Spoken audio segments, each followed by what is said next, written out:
Listen, I'm just going to flat out say it. I desperately miss the old Zelda formula. Now, let me be clear. That's not me saying that I hate Breath of the Wild or Tears of the Kingdom. I think those are fine games and I enjoyed them a lot. Both of these feelings can exist at the same time. I think the newer games are good and I also miss the older style as well. It's a healthy balance, right? Now, what specifically I miss about the older Zelda games really is that sense of like exploration within dungeons. My goodness, I need me a good dungeon crawler fix. And it's something special about Zelda and how Nintendo is able to craft that and just make it something that just feels great to play. Now, of course, there are quote unquote dungeons and shrines within the newer Zelda games, right? But it doesn't have that impact. It doesn't have the classic dungeon layout, the actual dungeon crawling aspects of a dungeon crawler. And I'm not saying that as a critique to the newer styles. I'm just saying that I miss the older versions, man. Like, I don't know, I feel like I'm going through withdrawals or something. Like, ooh, someone send help.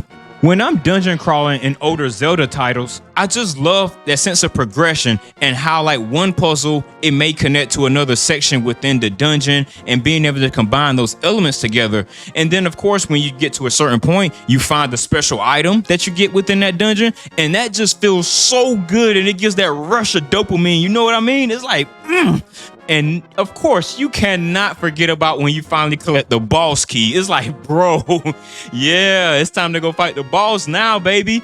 Now, keep in mind, many years have passed since we had a quote unquote traditional Zelda game, in that classic style.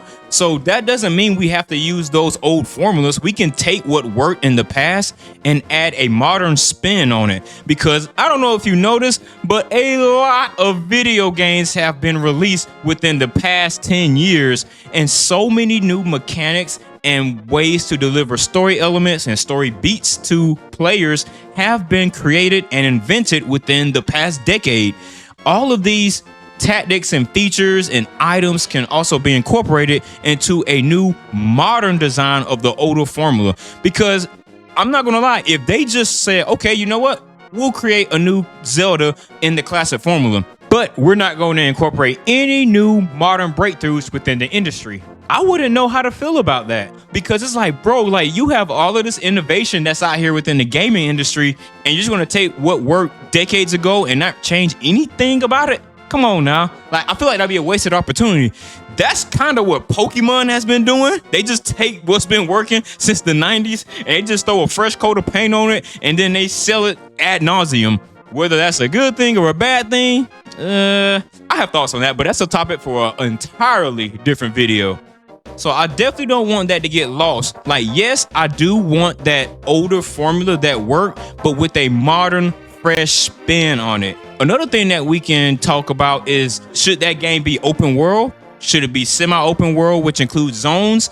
Should it be something that's a little bit more linear? The answer to all those questions is yes. I don't care what you implement, because Zelda has a pretty rock solid formula, and whether that is delivered in zones, open worlds, a linear fashion, or something entirely different, I truly believe that that dungeon crawling aspect can work within it.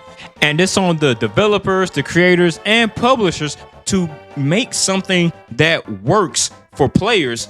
Also, with that older Zelda formula, I thoroughly enjoy getting all kinds of weapons and gear and just using them to the best of your ability.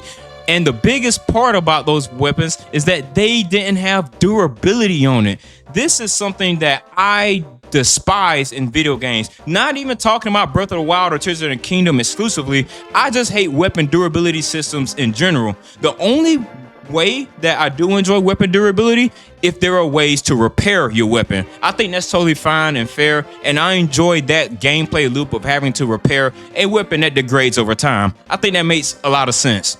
And I just want to have a tool that I don't have to worry about breaking. Like, it's a very easy concept to understand, and thousands upon thousands of video games do not use durability for the weapons, and they are totally fine because of that. You want to know why? It's because the developers have created the game in a way that makes it balanced. So when you use a really powerful weapon, you're not just steamrolling through the game. And if you do find a powerful weapon, who cares? Like, you're supposed to use the most powerful weapons and loadouts so that way you get the most bang for your buck when you're fighting people. I don't know why people think that's a bad thing. I'm not trying to attack anyone. It's just observations that I'm making, right? And another thing that's really present within the classic Zelda formula is that when you go into these dungeons, they have such an iconic theme and atmosphere about them. Take the Forest Temple, for example, within Zelda Ocarina of Time. Like, you have a temple that's integrated within basically the middle of nowhere, and when you enter it, it really feels like you're stepping into something that's lost and ancient. And when that music kicks in, oh my goodness, like, it's just so freaking memorable, and that impact, that lasting memory. Like, I still remember the very first time I walked into Forest Temple almost 3 decades ago. That's a gaming memory that I am very fond of. And no, I'm not trying to be blinded by nostalgia or anything like that. I can recognize that the older games had their flaws and they definitely could be worked upon. Just look at the Ocarina of Time remake that was on the 3DS that fixed a lot of issues that was present in the original Ocarina of Time. So I'm not looking at this through rose-tinted glasses.